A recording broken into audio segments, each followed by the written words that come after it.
नमस्कार। आप सभी का आज के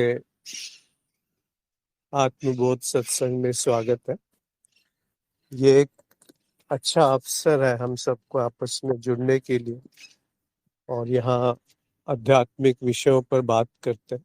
तो यदि किसी का कोई प्रश्न हो या कुछ साझा करना चाहते हैं तो अनम्यूट करके बोल सकते हैं, अन्यथा लिख कर भेज सकते हैं। तो एक प्रश्न आए थे, एक दो प्रश्न वहां से शुरुआत करते हैं और इस बीच अगर कोई और कुछ कहना चाहते हैं तो अवश्य कह सकते हैं। तो पहला एक प्रश्न है कि ज्ञान मार्ग में पहले मैं योग मार्ग पर था, जिसमें मैं अपनी चित्त वृत्तियों पर नियंत्रित करने का अभ्यास करता था और निम्न वृत्तियों पर काफी नियंत्रण प्राप्त हो गया था। लेकिन ज्ञान मार्ग पर आने के बाद ये ज्ञान हुआ कि कोई करता नहीं है, सब मिथ्या है, पूर्ण है, सुंदर है। ये भाव आते ही निम्न वृत्तियों पर नियंत्रण करने का भाव शांत हो गया। अब चित्त की ऐसी अवस्था हो गई है कि कोई भी अनावश्यक या गलत कार्य हो जाने पर भी कोई दुख या पश्चाताप नहीं होता और मन अब खुलकर अपनी निम्न इच्छाओं को पूरी करने में लगा है, जिनके बुरे परिणाम सामने आ रहे हैं, लेकिन वह उनसे हट नहीं रहा है। और ज्ञान मार्ग पर आने की वजह से नियंत्रण करने का भाव उठ नहीं रहा है। समझ नहीं आ रहा कि ये ज्ञान के प्रभाव से चित्त का विकास हो रहा है या पतन। कृपया मार्गदर्शन करें।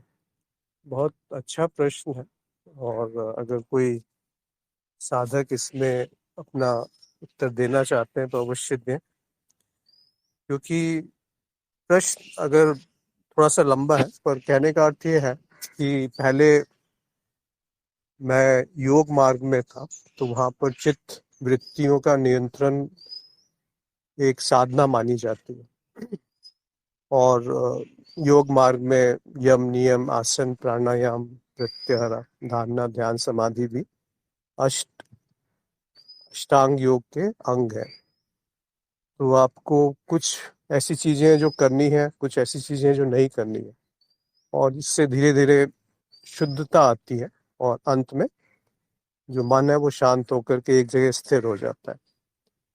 तो ये एक साधना है और इस साधना से जो गलत चीजें हैं उनसे व्यक्ति, कई लोग बच जाते हैं और कई बार थोड़ा दबाव दमन भी होता है कि उसको जबरदस्ती दबा दिया जाता है साधना के नाम पर। फिर जब ऐसा कोई व्यक्ति जिसने काफी साधना की है वो ज्ञान मार्ग से जुड़ता है तो वहां पर पता चलता है कि कोई करता नहीं है, कोई भोगता नहीं है, जो भी है वो मिथ्या है।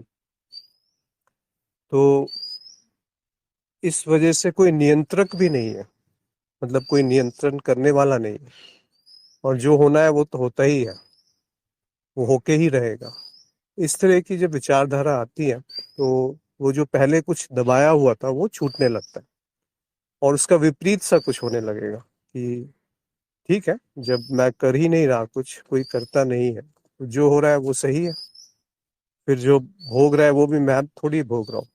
इस तरीके से कुछ विचार उत्पन्न होंगे और जैसा इन्होंने लिखा है कि वो हो सकता है इस तरह प्रेरित करें कि आप गलत और सही में भेद नहीं करें और जो पहले की दबी हुई इच्छाएं थी वो पूर्णतः भोगने में अपना समय व्यतीत कर दें। तो क्या ये सही है? क्या ये ज्ञान मार्ग का या ज्ञान की सही समझ है? तो कोई अगर इस पे अपने विचार रखना चाहे तो उचित है, अन्यथा मैं ही इसमें अपने विचार रखता हूँ पहले, उसके बाद अगर कोई कहना चाहे तो अवश्य कह सकते हैं।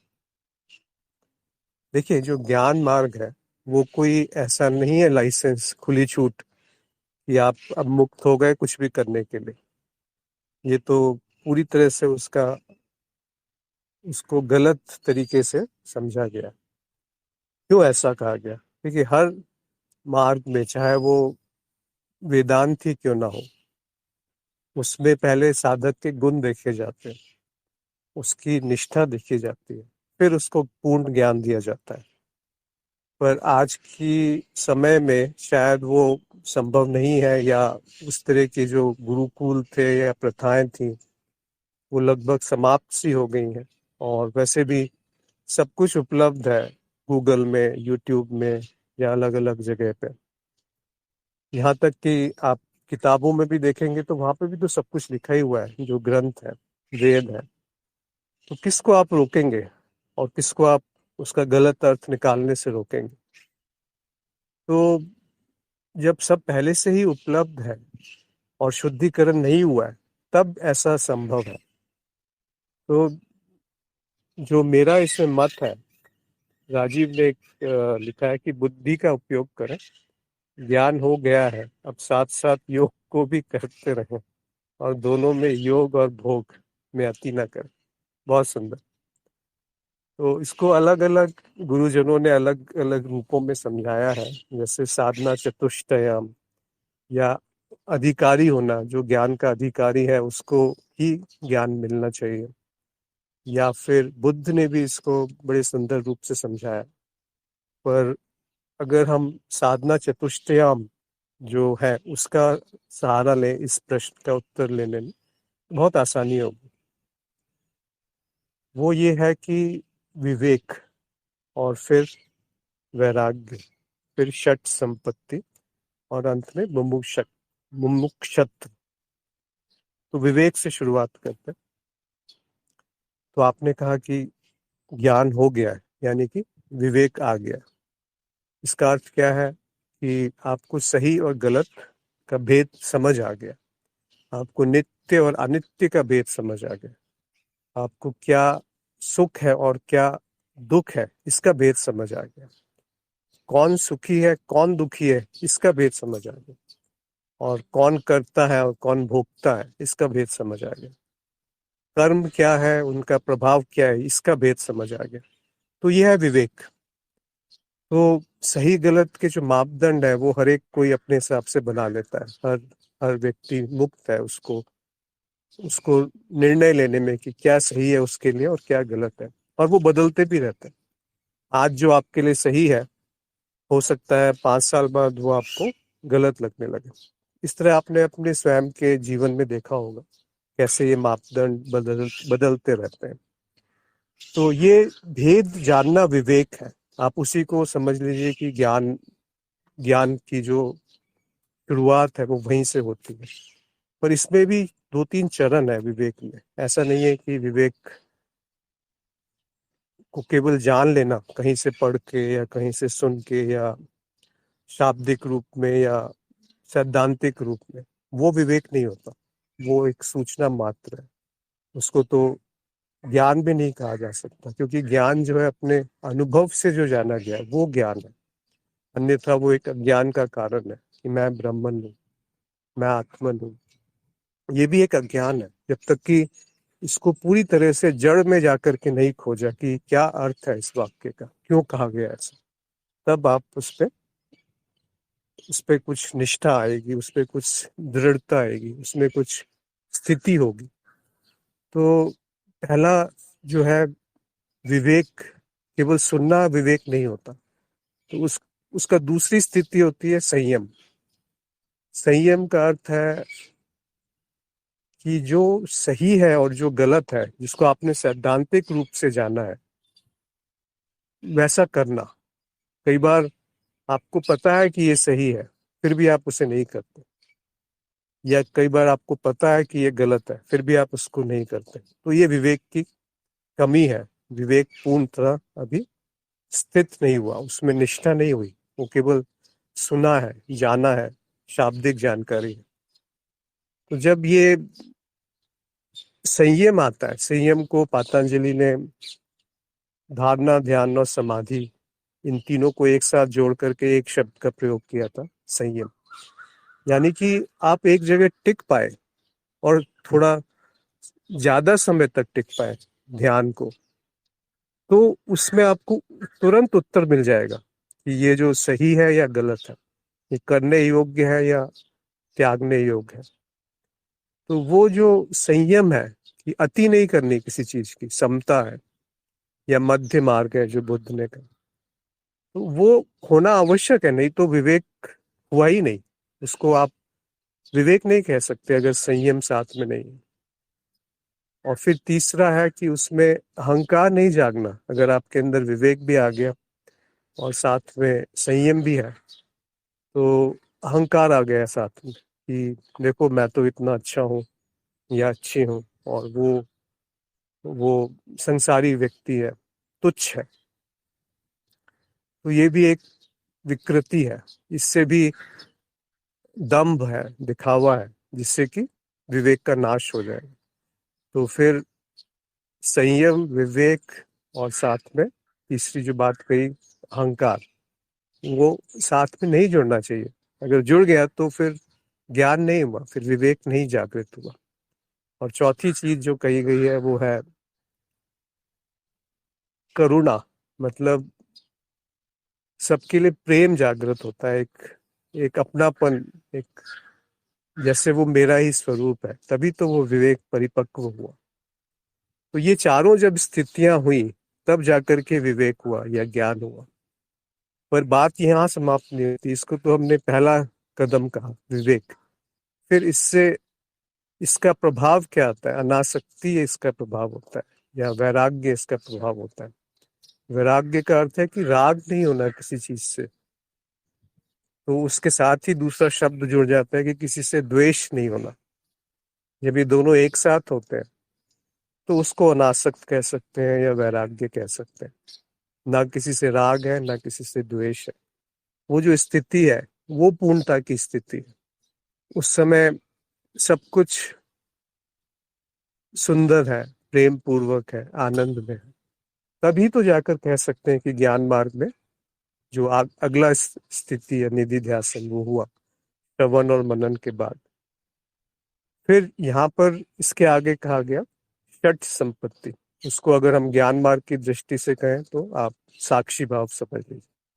यानी कि जो कुछ भी हो रहा है उसको एक ज्ञान की दृष्टि से देख पाना कि इसमें मैं क्या है, इसमें मैं कहाँ है। क्या वो मैं अहम से निकल के आ रहा है या वो मैं समष्टि से निकल के आ रहा है, व्यष्टि से निकल के आ रहा है कि समष्टि से निकल के आ रहा है, व्यक्ति से या अनंत से, एक स्वीकार भाव से, एक पूर्णता से, एक सुंदरता से, एक सत्व से निकल के आ रहा है। तो वो है षट संपत्ति, जिसमें शम, दम, तितिक्षा, उपरिति, श्रद्धा और समाधान, ये 6 चीजें कही गई हैं। पर अगर आप एक शब्द में कहें तो साक्षी भाव कह लीजिए इसे। और अंत में चौथा है मुमुक्षुत्व, यानी कि वो जानना कि ये जो मेरा स्वरूप है वो पहले से ही मुक्त है। वो जो तथ्य है उसको पहचान लेना, वो जो सत्य है उसकी अपरिवर्तनीयता को देख लेना, उसके साथ एक हो जाना, एकत्व को जानना, समत्व में एकत्व को जानना, सब में एक को देखना और एक में ही सबको देखना, वो है मुमुक्षुत्व। मतलब मैं कभी बंधा था ही नहीं। जब ये चारों है तब ज्ञान मार्ग पूर्ण हुआ ना, तभी तो गुण आए। तब ये संशय जो आपकी थी शायद वो प्रश्न ही मूल से समाप्त हो जाएगा कि पहले मैं योग मार्ग में था तो मैंने नियंत्रण पा लिया था, और अब जब ज्ञान मार्ग में आया और ये जाना कि कोई नियंत्रक है ही नहीं, तो इसका क्या अर्थ है? इसका क्या अर्थ है कि मुझे खुली छूट मिल गई कुछ भी करने की? नहीं, फिर वो समझा नहीं ज्ञान को, फिर जाना नहीं कि प्रेम क्या है, फिर जाना नहीं कि सब एक है। जब सब एक ही है, जब अद्वैत है, तो कर्ता कहाँ है? और जब कर्ता नहीं है तो भोक्ता कहाँ है? और अगर कर्ता नहीं है और भोक्ता रह गया तब भी वो अधूरा रहेगा कि हाँ मैंने नियंत्रण नहीं किया, परंतु अब जो हो रहा है वो करने लगा। तो वो तो कोई वो कोई पूर्णता नहीं लाएगा, वो कोई तृप्ति नहीं देगा।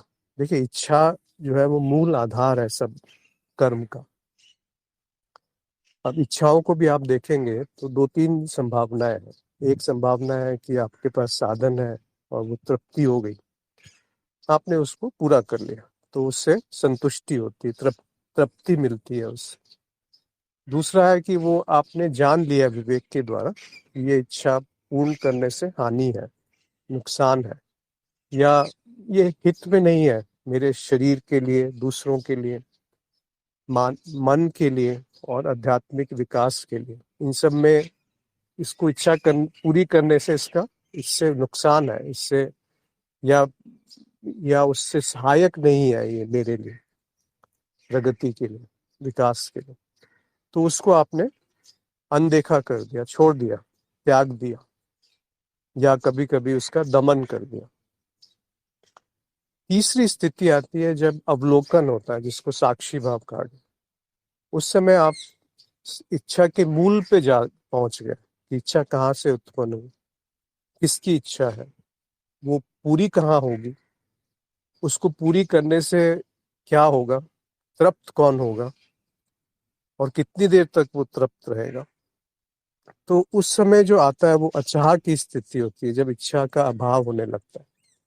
वो संपूर्ण स्थिति है, उसमें तृप्ति से भी उत्तम स्थिति है, जहाँ इच्छा का अभाव ही आनंद है। इच्छा की पूर्ति में आनंद नहीं है, कई बार अतृप्ति में आनंद है। जब अतृप्त है कोई और उस अतृप्ति में भी वो, मतलब इच्छा पूरी नहीं हुई है और उससे भी कोई परेशानी नहीं है, उसमें भी स्वीकार भाव है, तो उस व्यक्ति को कौन परेशान कर सकता है? उस उस उस ज्ञानी को कौन तंग कर सकता है फिर? जो जब भी अशांति है तो इसका अर्थ है कुछ ना कुछ अज्ञान है, और जब शांति है तो इसका अर्थ है कि आपका जो ज्ञान है उसमें निष्ठा है, उसमें स्थिति है, उसमें उसमें संपूर्णता है। उसको आधा अधूरा नहीं जाना, उसको पूर्णता से, समग्रता से जान लो।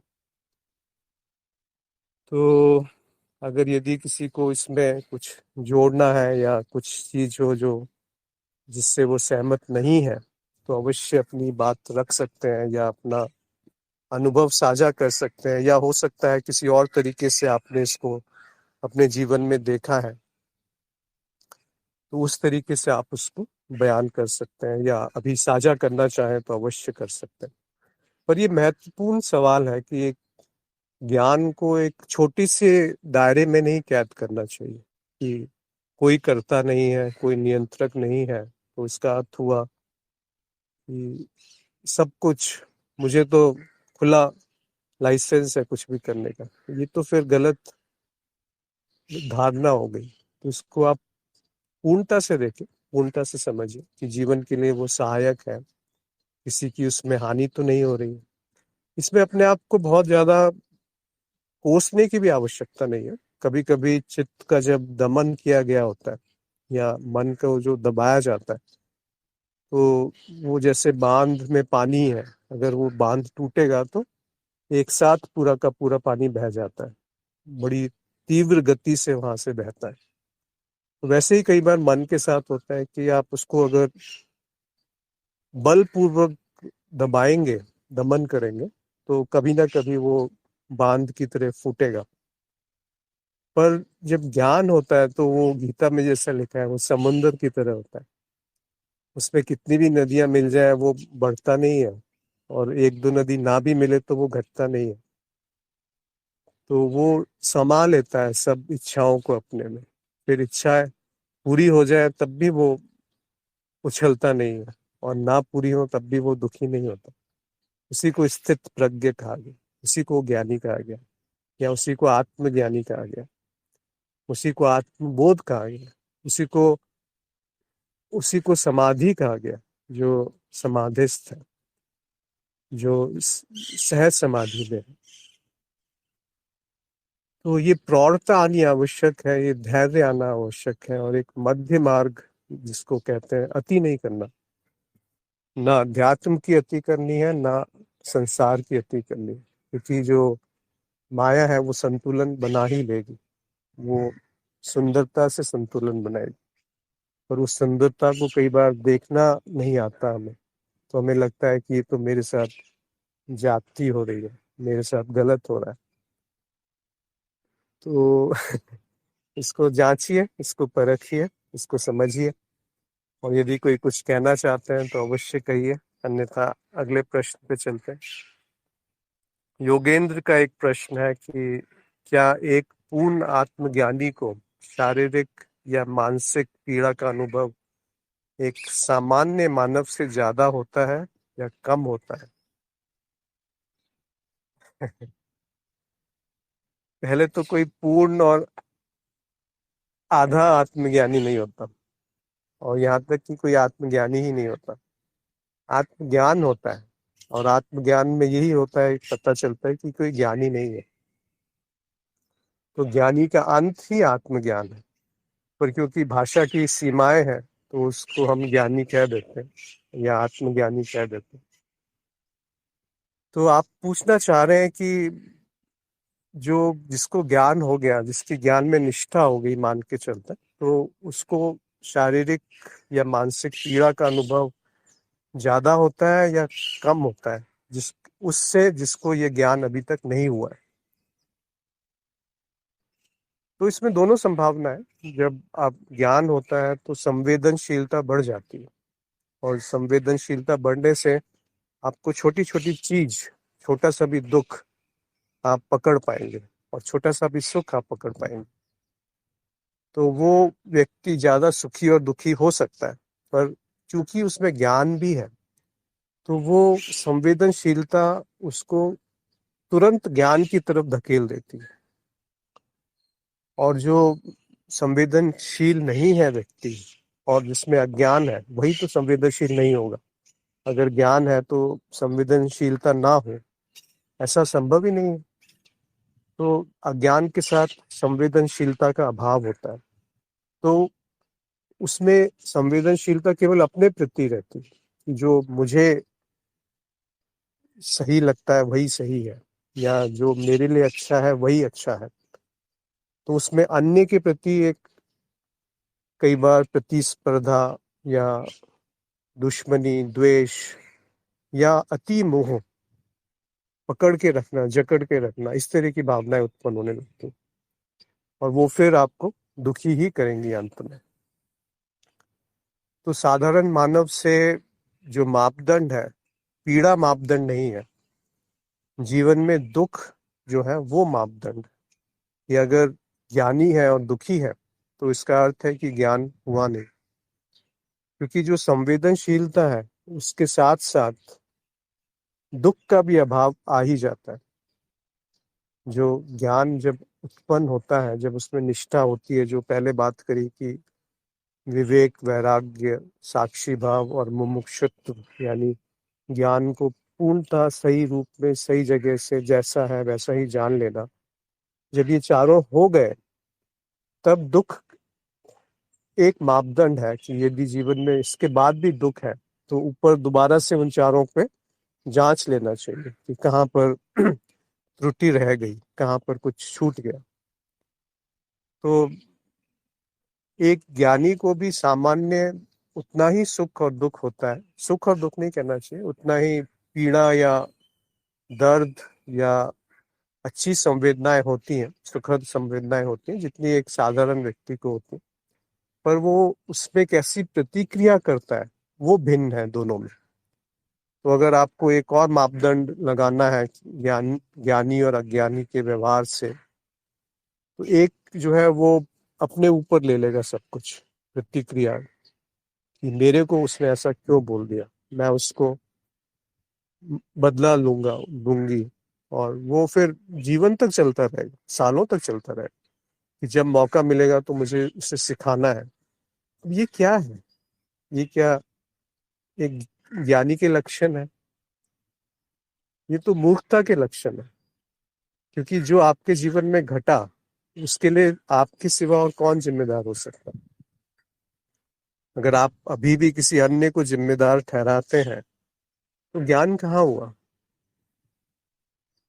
इनका अन्य आगे अगला प्रश्न है कि जब एक आत्मज्ञानी शारीरिक या मानसिक अवस्थाओं के परे होकर अपने स्वयं में स्थित होता है लेकिन फिर भी शरीर से जुड़ा होता है, तो क्या शरीर को होने वाली पीड़ा उससे भी होती है या फिर क्या वो इनसे भी परे है? आपने दो विरोधात्मक चीजें यहाँ लिखी हैं कि अपने स्वयं में स्थित होता है और फिर भी शरीर से जुड़ा होता है। तो इसको दो तरीके से समझ सकते हैं।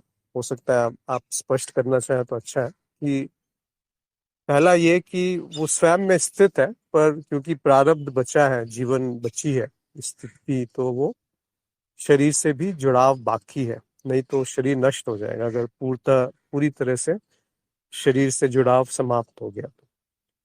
तो ऐसी स्थिति में जब पूर्ण ज्ञान हो गया है तो उस स्थिति में क्या उसको पीड़ा होती है कि नहीं होती है? देखिए, पीड़ा और दर्द दो तरीके से होता है। शरीर में कोई पिन चुभाएगा तो दर्द होगी, ऐसे ही अगर कोई बीमारी है और उस बीमारी में दर्द है तो दर्द होगा। पर उस दर्द से दुख हुआ कि नहीं हुआ, ये फिर भिन्न कर देगा उसको, एक ज्ञानी को और एक अज्ञानी को। क्योंकि ज्ञानी जो है उस दुख को, उस पीड़ा को एक तरीके से तटस्थ भाव से देख सकता है, संयम रख सकता है उस समय। और एक अज्ञानी जो है वो उस पे बहुत ज्यादा बढ़ा भी सकता है उसको कि ये मेरे साथ क्यों हुआ इस, और उस पे कुछ काम करने की बजाय उस पे चिंता करना शुरू कर देगा कि अब आगे और कुछ और हो जाएगा या जीवन ही समाप्त हो गया, या इस तरह के नकारात्मक भाव जो है वो आने लगेंगे। तो थोड़ा सा यहाँ पे फिर वही विवेक, वैराग्य और साक्षी भाव और मुमुक्षुत्व, इनको समझना चाहिए और अपना जीवन सहज रूप से जीना चाहिए, सरल रूप से, सात्विक रूप से जीना अच्छा रहता है। तो पीड़ा अनिवार्य है, दुख वैकल्पिक है। Pain is inevitable, suffering is optional. तो जीवन में पीड़ा ना हो ऐसा संभव नहीं है, पर दुखी होना या ना होना यह आपके ऊपर निर्भर करता है। आपकी एक चुनाव है कि आप दुखी होना चाहें कि सुखी रहना चाहें। ऐसे दुख और सुख भी द्वैत में ही है, तभी तक है जब ज्ञान नहीं हुआ। क्योंकि दुख की पूंछ सुख है और सुख की पूंछ दुख है। तो अगर सही शब्दों का उपयोग किया जाए तो वो है आनंद। जब आनंद आपका स्वभाव है, आपका स्वरूप है, ये दिख जाए, तभी समझिए कि ज्ञान मार्ग संपूर्ण हुआ, उसका जो लक्ष्य है वो संपूर्ण हुआ। फिर ज्ञान ही क्यों, फिर योग मार्ग भी संपूर्ण हुआ, फिर भक्ति मार्ग भी संपूर्ण हुआ। अब उसको कई लोग आनंद कह लेंगे, कई लोग प्रेम कहेंगे, कई लोग उसको शांति कहेंगे, कुछ भी कह लीजिए। कई लोग शून्य कहेंगे, कई लोग स्वरूप कहेंगे, कई लोग आत्मन कह देंगे, कई लोग अल्लाह कहेंगे, कोई ईश्वर कहेगा, कोई जीसस कहेगा, कुछ भी कहो। वो जो उपस्थिति है इस क्षण, वो जो होने का भाव है, जो ये देख रहा है कि सब कुछ नकारा जा सकता है मेरे सिवा। तो यहाँ पे जो प्रश्न शुरू में आया था, मैं वापस उसी पे जाता हूँ।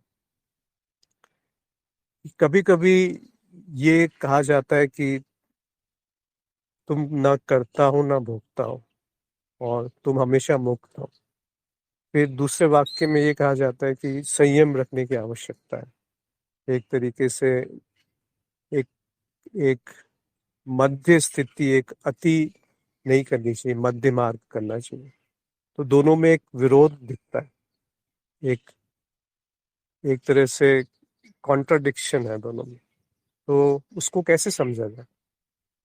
उसको समझने का सही तरीका है, अपने आप जिन पे भी आपकी श्रद्धा है उनसे पूछ लीजिए, तो वो आपको समझा देंगे कि किस स्थिति में आपको कौन सा बात को पकड़ना है। कभी कभी पूर्ण ज्ञान को पकड़ना आवश्यक होता है और कभी कभी व्यवहारिकता आवश्यक होती है। तो उन दोनों में वैसे विरोध नहीं है, पर अगर विरोध लगे तो जिस भी मार्ग पे आप हैं, जिन जिन जिन जो भी आपके गुरु हैं उनसे पूछ लीजिए, तो वो चीज आपकी जो परेशानी है उसका हल मिल जाएगा।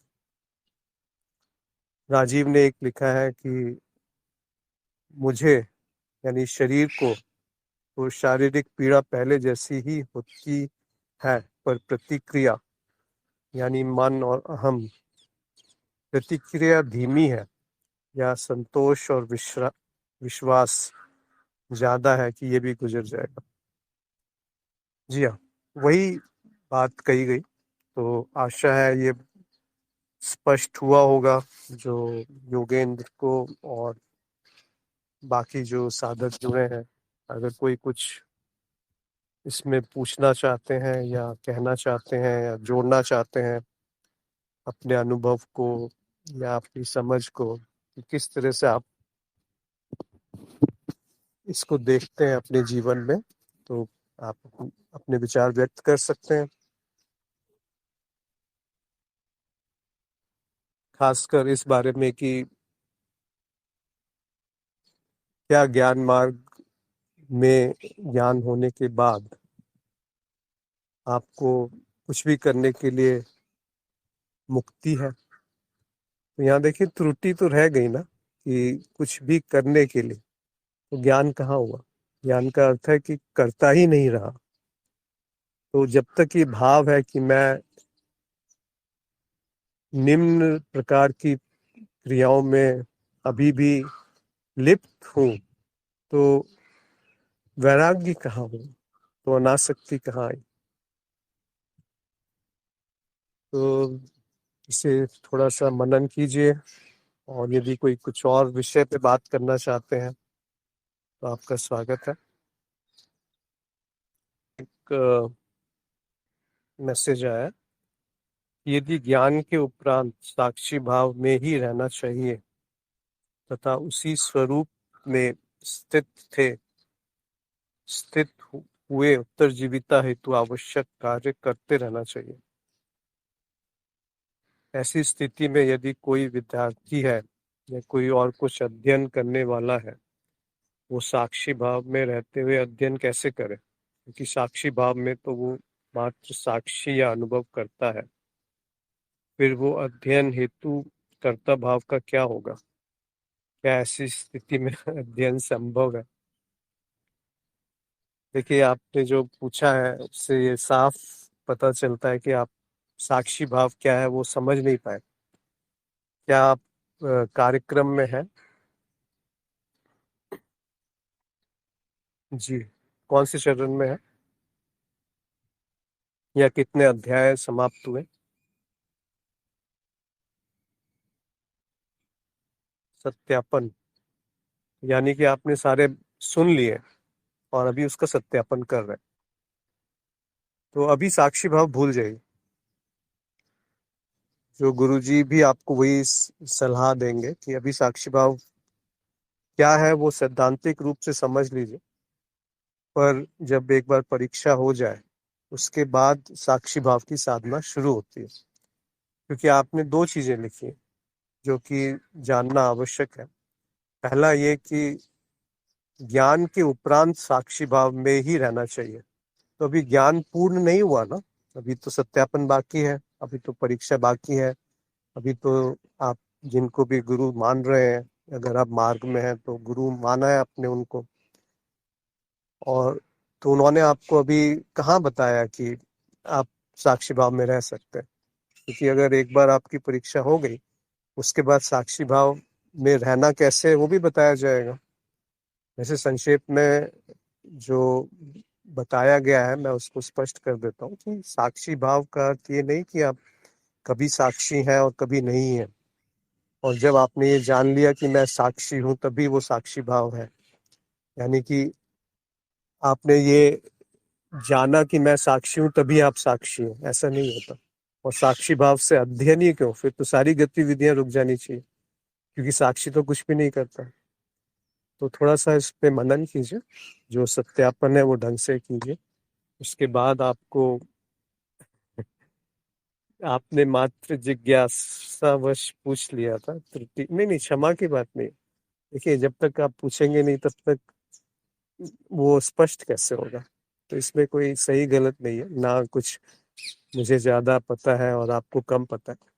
और ये है कि अगर जो किसी ने अपने जीवन में अनुभव और तर्क से जाना है कुछ, और वो किसी अन्य के लिए उपयोगी है, तो वो साझा किया जा रहा है। इसमें कोई गुरु शिष्य नहीं है यहाँ पर, कोई भी। सब मित्र हैं जो एक ही मार्ग पे चल रहे हैं।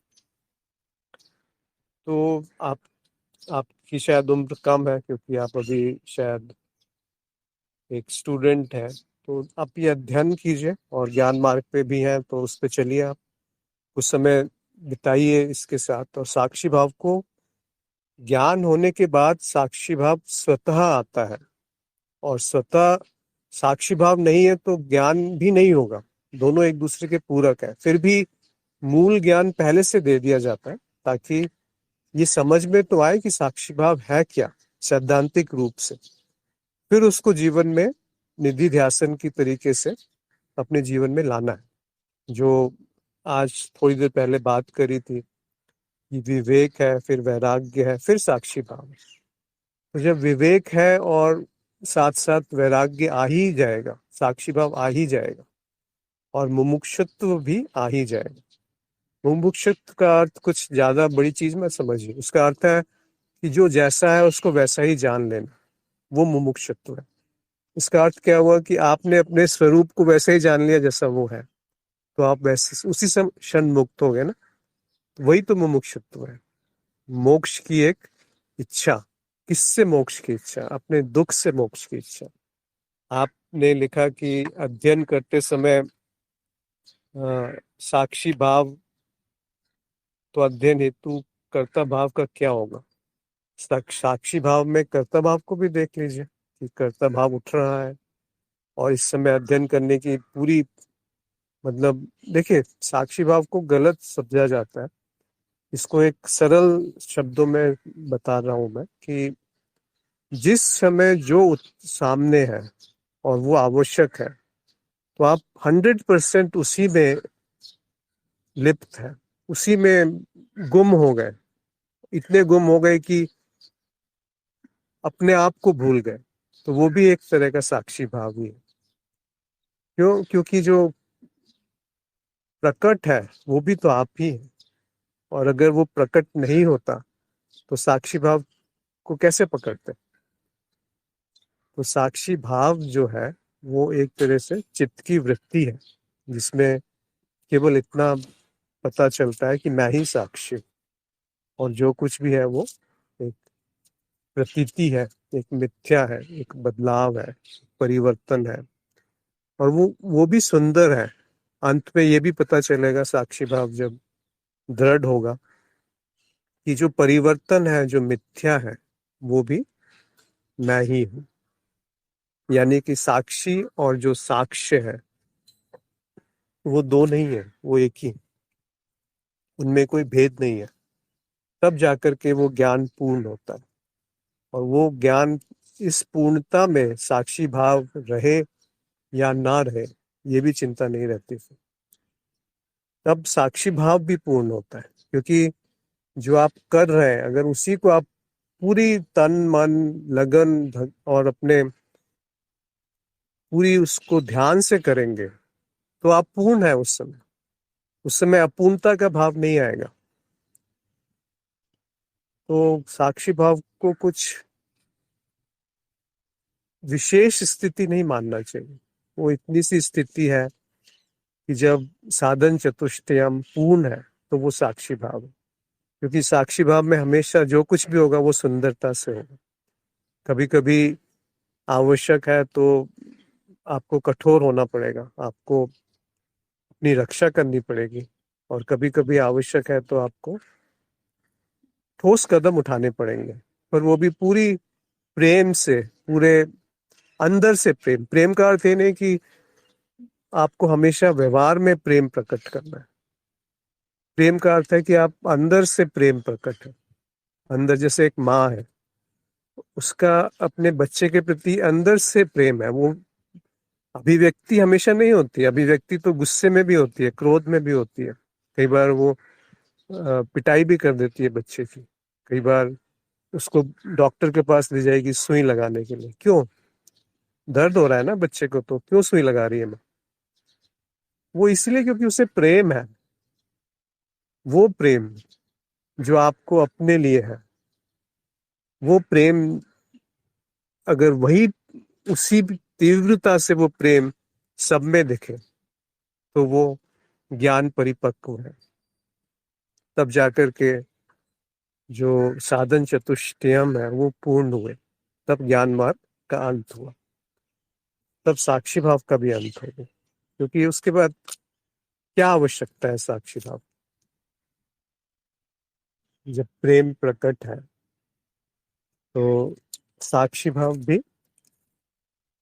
एक तरीके से उसका कार्य सब खत्म हो गया ना वहां आकर के। तो ये सब आपस में जुड़े हुए हैं, इनको अलग अलग कभी नहीं मानना कि प्रेम, शांति, आनंद, साक्षी भाव, ज्ञान, भक्ति, कर्म, ये सब अलग अलग नहीं है, एक साथ है। वो कर्म जो पूर्ण है वही तो आपको साक्षी भाव में लेके गया। वो जो कर्म जो पूर्ण है वो साक्षी भाव में ही तो हुआ, नहीं तो वो पूर्ण कैसे होगा? और कर्म ही आपको भक्ति की तरफ ले जा सकता है, और भक्ति ही आपको ज्ञान की तरफ ले जा सकती है, और ज्ञान ही आपको भक्ति में डुबो सकता है या कर्म करने के लिए प्रेरित कर सकता है। ऐसा कर्म जो सुंदर है, जो पूर्ण है, जो कुशल है, जो, मुझे आशा है समझ आया होगा। और किसी को कुछ इस पे कहना है या जोड़ना है तो अवश्य कह सकते हैं।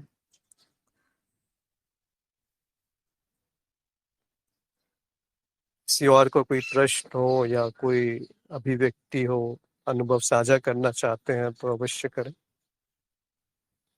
या किसी विषय पे बात करना चाहते हैं तो अपने विचार व्यक्त कर सकते हैं।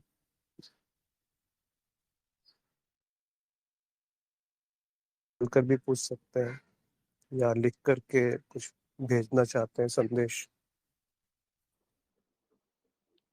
अश्विन जी, मैं बोल के कुछ कहना चाहती हूँ और आपसे समझना भी चाहती हूँ कि क्या ये जो पूरा प्रोसेस है एक सामान्य जीवन से एक आध्यात्म में आके साक्षी भाव में स्थिर होना, जो ये प्रश्न है योगेश भाई का, तो मैं उसको इस तरह से समझी हूँ कि जब आप यहाँ ज्ञान मार्ग में आते हैं, ज्ञान होता है, तो पहले गुरुजी कहते हैं चेतना प्रकट होती है। चेतना यानी विशिष्ट बुद्धि, जिसमें विशिष्ट बुद्धि यानी अनुभवकर्ता का ज्ञान। अनुभवकर्ता क्या है, जो सारा विश्लेषण गुरुजी ने बताया है, जो अनुभवकर्ता के सारे गुण है, गुण तो नहीं कह सकते, वो निर्गुण है, पर वो जो सारा ज्ञान है वो अम, याद रहना या इस तरह से स्थित करना पूरे ज्ञान को, उसी को चेतना कहते हैं। और वो ज्ञान एकदम से स्थित नहीं होता, धीरे धीरे धीरे स्थित होता है। तो ये जो वृत्तियां चलती रहती है, तो उसमें हम पहले ही दिन कहते हैं कि करता नहीं है। तो मुझे लगता है मेरा ये मानना, मुझे लगता है कि वो फिर स्थित नहीं होगा ज्ञान। ज्ञान जब तक स्थित नहीं होता है तब तक तो सोचना भी नहीं है कि करता है कि नहीं। वो गुणों को थोड़ा थोड़ा अपनाते जाना है। अनुभवकर्ता का जो गुण है उसे थोड़ा थोड़ा अपनाना है, जीवन में थोड़ा लाना है, तो ही तो अनावश्यक छूटेगा। जो दिखेगा कि अनुभवकर्ता का गुण क्या है कि वो तो कुछ नहीं करता है, पर हमें कुछ नहीं करना है, उत्तरजीविता तो चलानी है, तो जो बिल्कुल अनावश्यक है उसको हटाओ। फिर जो अनावश्यक लग रहा है, अभी भी लग रहा है कि इसके बिना भी चल जाएगा, उसको हटाओ। ऐसे कर करके जब सब कुछ हट जाएगा, जब बिल्कुल जो आवश्यक है, बहुत ही ज्यादा आवश्यक, जो जीवन को चलाने के लिए जरूरी है, वह बच जाता है, तब जाके मुझे लगता है कि सही में साक्षी भाव आता है, कि फिर बस जो हो रहा है वो उसे देखो और वो होता रहेगा।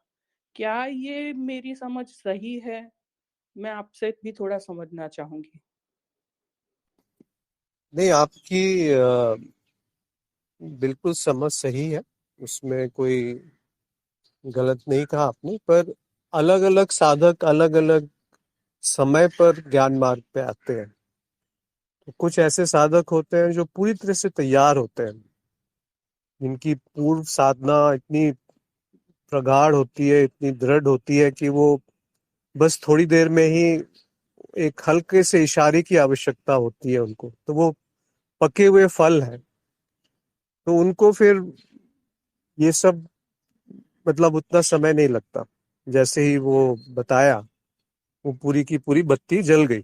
फिर साक्षी भाव धीरे धीरे या तुरंत ही कुछ समय में बहुत जल्दी ही वो प्रकट हो जाएगा ज्ञान के साथ साथ, क्योंकि उनकी पहले की साधना उसमें सहायक है।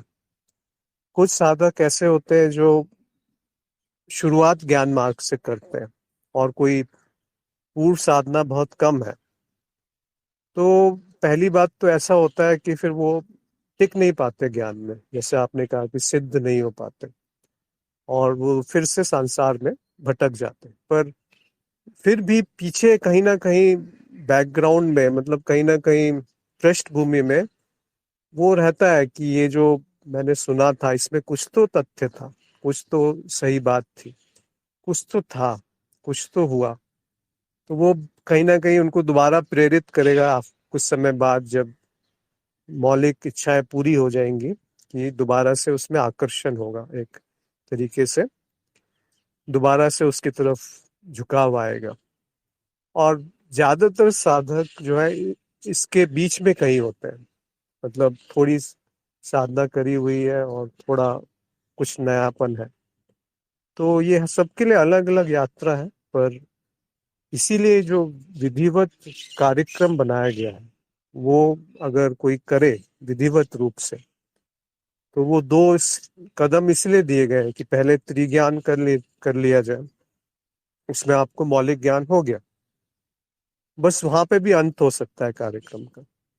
पर अगर आपको गहराई से समझना है, तो आप एक व्यवस्थित रूप से चले ज्ञान मार्ग पे, या जो ज्ञान मार्ग कार्य ज्ञान दीक्षा कार्यक्रम है, तो उसमें आपके जो रहे सहे संशय हैं वो समाप्त हो जाएंगे। तो एक औषधि नहीं है सबके लिए, और अलग अलग रूप में इसको अलग अलग साधक मतलब स्वीकार करेंगे, या उनके लिए उपयुक्त है या किसी के लिए अनुपयुक्त है। मेरा अपना अनुभव तो यही रहा है कि काफी सालों तक, मतलब 25-30 सालों तक भटकने के बाद, वो जो प्यास होती है जिसको क्या कहते हैं, जो बहुत प्यासा है, उसको जैसे ही थोड़ा सा पानी मिलेगा तो कितनी खुशी होगी। तो काफी समय से आध्यात्मिक यात्रा करने के बाद जब कुछ मिला जिसमें मन को तृप्ति हुई, बुद्धि की शांति हुई, तो थोड़ा सहज रहा। पर ऐसा नहीं है कि ये आप 20 साल आध्यात्मिक यात्रा करने के बाद ही यहाँ आए, ऐसा नहीं है।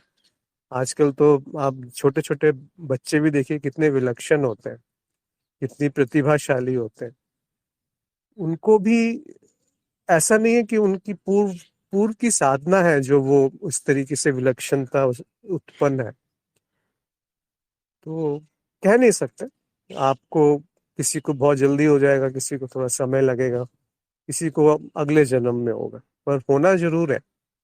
और ऊंचाई तक पहुंचने के बाद बिखरना भी जरूर है। तो जो ऊपर उठता है वो ही गिरता है, जो पहले ही गिरा हुआ है वो नीचे कहाँ तक जाएगा, वो उठेगा वहां से। तो ये चक्र है, एक वृतुल है, एक सर्कल है, एक वृत्ति है। वृत्त के रूप में जो चलती है वो वृत्ति है। तो सब कुछ तो वृत्त के रूप में चल रहा है। ये जितने सीजन्स हैं, जो क्या बोलते हैं, मौसम है, ये एक चक्र के रूप में चल रहा है। धरती जो एक चक्र के रूप में घूम रही है, और आपका जीवन जो है वो चक्र के रूप में चल रहा है। एक बीज से पेड़ निकला, और पेड़ से फल, और फल से फिर बीज, ये चक्र पूरा हो गया। पानी से बादल बने, बादल से फिर बर्फ बनी, फिर बर्फ से फिर पानी, फिर समुंदर, फिर बादल, चक्र पूरा हो गया। ऐसे ही हर हर चीज एक चक्र में चल रही है। तो आपको क्या लगता है, जो प्रगति है और जो पतन है वो चक्र में नहीं चलेगा? वो भी तो चक्र में चल रहा है। पर इसकी सुंदरता ये है कि ये जो चक्र को देखने वाला है वो इस चक्र से हर क्षण निर्लिप्त है, हर क्षण मुक्त है, हर क्षण तृप्त है, हर क्षण हर क्षण आनंद में है, प्रेम में है। तो वो जब समझ में आए तब सुंदर। वैसे समय भी तो मिथ्या ही है ना। हिमांश, आशा है आपको स्पष्ट हुआ होगा श्रुतुजय जी। हिमांशु ने लिखा है कि क्या सभी अनुभव पूर्व निर्धारित है? यदि है तो इसमें समयहीनता एवं अस्तित्व में समस्त संभावना है, तो कैसे स्थापित करेंगे? बहुत बड़ा विषय है। क्या सभी अनुभव पूर्व निर्धारित है?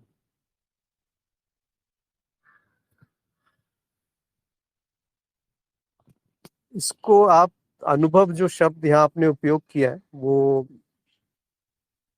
ज्ञान मार्ग में थोड़ा सा अलग तरीके से इसको बयान किया गया है या परिभाषित किया गया कि अनुभव और अनुभवकर्ता को एक स्तर पे रखा गया। अब आप जब ये पूछ रहे हैं कि क्या सभी अनुभव पूर्व निर्धारित हैं, तो आप एक तरीके से ये कहना चाह रहे हैं कि एक व्यक्ति के संदर्भ में जो उसके जीवन में घटनाएं होती हैं, क्या वो पूर्व निर्धारित है? अगर ये प्रश्न है तो इसका उत्तर दिया जा सकता है, क्योंकि अनुभव पूर्व निर्धारित नहीं होते। अनुभव अनुभव है बस, उसमें ये नहीं जाना जा सकता कि वो किस लिए हैं, कहाँ से आए हैं, क्यों है। पर अगर एक व्यक्ति के संदर्भ में ये प्रश्न पूछा जाए कि उसके जीवन में जो घटनाएं घटने वाली हैं, क्या वो पूर्व निर्धारित है या उसमें कोई संभावना है बदलाव होने की, तो इस पे हमें अभी चर्चा करते हैं थोड़ी देर में। और आगे आपने लिखा है कि यदि है तो इसमें समयहीनता एवं अस्तित्व में समस्त संभावना है को कैसे स्थापित करेंगे? तो आप कहना चाह रहे हैं कि अगर सब कुछ पूर्व निर्धारित है तो जिसको हम कहते हैं, अंग्रेजी में कहते हैं कि फ्री विल एंड डेस्टिनी, या पहले से सब कुछ निर्धारित है या स्वेच्छा है, आपकी कोई इच्छा शक्ति है जिससे कि आप बदलाव कर सकते हैं परिस्थितियों में, जो घटनाएं आपके जीवन में घटने वाली हैं। तो इसमें तीन तरह से उत्तर दिया जाता है। एक मान्यता है ये कि सब कुछ पूर्व निर्धारित है। एक मान्यता ये है कि सब कुछ आपके हाथ में है, आप जो चाहे वो जीवन में कर सकते हैं, प्राप्त या जो भी चाहे आप अपनी इच्छा से कर सकते हैं। और तीसरा है कि कुछ घटनाएं पूर्व निर्धारित हैं, कुछ चीजें आपके हाथ में है, चुनाव कर सकते हैं आप सही गलत का, और उसका जो प्रभाव है वो इसी जीवन में देखा जा सकता है। परंतु आपने उसको संभावना का नाम दिया है कि संभावना है कुछ बदलाव करने के लिए। उसको अगर दूसरे शब्द में कहा जाए तो फ्री विल कहते हैं या इच्छा शक्ति कहते हैं। तो सब कुछ पूर्व निर्धारित है या सब कुछ इच्छा शक्ति के द्वारा बदला जा सकता है या संकल्प शक्ति के द्वारा बदला जा सकता है, ये प्रश्न है मूल। तो इसका उत्तर या इसका मिश्रण है कि कुछ पूर्व निर्धारित है, कुछ इच्छा शक्ति से बदला जा सकता है, ये तीसरी संभावना है। और चौथी संभावना है कि ये प्रश्न ही निरर्थक है। वो इसलिए कि ये जीवन में अगर आपको अपने स्वरूप में स्थित होने में सहायक है तो आप तीनों में से कोई भी विकल्प चुन लीजिए, वो सही है। और यदि यही आपको अपने स्वरूप से हटा जाता है तो कोई भी तीनों में विकल्प चुन लीजिए, वो गलत है। क्यों? अगर आप कहेंगे कि सब कुछ पूर्व निर्धारित है तो आलस आ जाता है, भाग्य पे निर्भरता आ जाती है कि जो होना है वो तो होके ही रहेगा, मैं क्यों कुछ करूं। जैसे कि अभी कहा गया ऊपर कि ज्ञान हो गया और कोई नियंत्रक नहीं है, तो आपको तो खुली छूट मिल गई कुछ भी करने की। या फिर अगर सब कुछ आपकी इच्छा शक्ति पे है तो कुछ भी गलत होगा उसके लिए आप अपने आप को दोषी ठहरा देंगे, और उसके लिए एक जीवन तनावग्रस्त हो जाएगा कि अगर मैंने ऐसा नहीं किया तो मेरी ही कारण उसका प्रभाव गलत आया। तो जीवन एक कठिन विषम परिस्थिति में गुजरने लगेगा।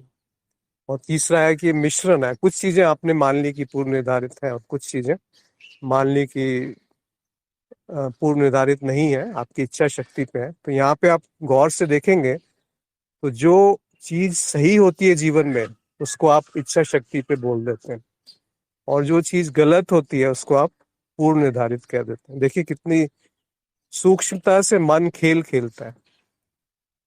तो अब आपको शायद समझ में आ गया होगा कि क्यों ये प्रश्न निरर्थक है। वो इसलिए है कि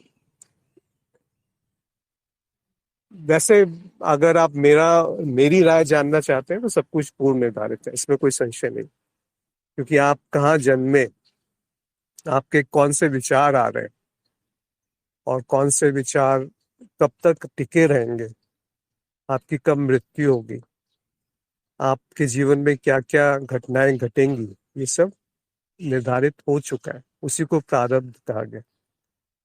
परंतु साथ ही साथ इस माया में सारी संभावनाएं भी हैं, और वो इस तरीके से है कि दोनों एक दूसरे के पूरक हैं। जैसे सुख और दुख, अंधेरा और रोशनी। अगर अंधेरा नहीं है तो रोशनी कहाँ है? अगर ऊंचाई नहीं है तो नीचाई किसको कहेंगे? अगर अगर दुख नहीं है तो सुख किसको कहेंगे? अगर नित्य नहीं है तो अनित्य किसको कहेंगे? या अनित्य नहीं है तो नित्य किसको कहेंगे? वैसे ही अगर संभावना नहीं है तो पूर्व निर्धारण का कोई अर्थ नहीं है, और पूर्व निर्धारण नहीं है तो संभावना भी एक तरीके से कोई अर्थहीन सी हो जाती है। तो माया में सब कुछ संभव है, पर वो एक तरीके से गोपनीयता से होता है। जब इसका तोड़ होती है पूर्व निर्धारण की, वो सबके सामने प्रकट नहीं होती। तो जैसे जैसे स्थूल होता है वो पूर्व निर्धारित है, जैसे जैसे प्रगति होती जाती है वो संभावनाएं बढ़ती जाती है। जैसे एक पत्थर है, जैसे एक पेड़ है, उसमें सब ज्यादातर पूर्व निर्धारित है, पर पशु में थोड़ा सा आपको मुक्ति ज्यादा मिलेगी, और मानव में आपको संभावनाएं बहुत ज्यादा दिखेंगी मनुष्य में। पर फिर भी सब कुछ पूर्व निर्धारित है, एक अलग स्तर पे सब कुछ पूर्व निर्धारित है। वो पूर्व निर्धारण क्या है कि विकास होगा, फिर पतन होगा, फिर विकास होगा, फिर पतन होगा, और ये वृत्ति चलती रहेगी। एक बहुत सुंदर श्रृंखला है नेटफ्लिक्स पे, अवर यूनिवर्स। उसमें दिखा रहे थे कि एक सूरज के 6 लाख किलोमीटर अंदर एक फोटोन जो होता है वो कितने मिलियंस ऑफ ईयर, कई लाखों साल तक लड़ाई करता है सतह पे आने की, सूरज के, और वहां से फिर वो निकलता है पृथ्वी पे आता है। तो वो जो सारी घटनाएं जो है वो एक दूसरे से जुड़ी हुई हैं। फिर वो सूरज की जो ताप है वो जीवन को प्रदान करती है पृथ्वी पर। अब आप बताइए कि वो जो सूरज का एक फोटोन है उसके बिना कोई जीवन संभव है? आप जिसको पूर्व निर्धारण कहते हैं, मतलब इच्छा शक्ति कहते हैं, वो कितनी बड़ी है? क्या वो एक विचार आप नया सोच सकते हैं? तो इस पे थोड़ा मनन कीजिए और इसकी इसकी सार्थकता को देखिए कि वो आपके जीवन में किस तरह से संबंधित है।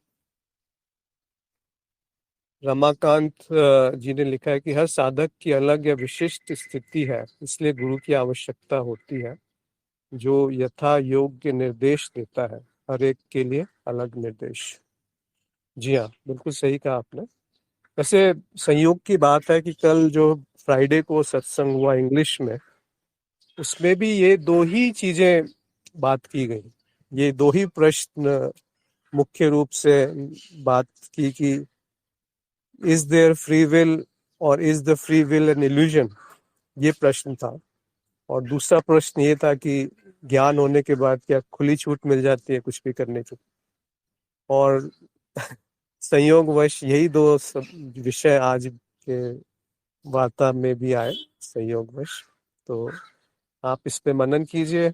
और ये जो सुमा का धन्यवाद, उन्होंने नेटफ्लिक्स की सीरीज अवर यूनिवर्स शेयर किया है, बहुत सुंदर तरीके से बनाया है। एक बार अवश्य देखें, क्योंकि उस पे आपको जो समझते हैं ना कि मैं कुछ हूँ, वो छूट जाएगा। मैं कुछ हूँ से मैं कुछ नहीं हूँ तक पहुंच जाएंगे। जैसे आप निद्रा में सब कुछ आप ही है, स्वप्न में जो कुछ भी है वो आप ही। निद्रा में मैं कुछ नहीं हूँ, और जागृति में मैं कुछ हूँ और मैं कुछ नहीं हूँ, दोनों का मिश्रण आ गया। तो अब या तो ये सही है कि मैं सब कुछ हूँ, या ये सही है कि मैं कुछ नहीं हूँ। जब ये मिश्रण हो जाता है ना, तो परेशानी हो जाती है, तब दुख आ जाता है। तो निद्रा में कोई दुख नहीं है। स्वप्न में दुख भी काल्पनिक ही है, क्योंकि वो स्वप्न से जागते ही छूट जाता है। अगर सुख है या दुख है, दोनों ही चीजें छूट जाती हैं स्वप्न के बाद। तो थोड़ा सा इस पे मनन कीजिए। और आज का आशा है आप लोगों को जो भी जुड़े, उनके जीवन में कुछ इससे इससे जोड़ पाएंगे जो कहा गया। अन्यथा आप अपने अनुभव भी साझा कर सकते हैं। और आप सभी का आज के सत्संग में जुड़ने के लिए बहुत बहुत आभार। नमस्कार।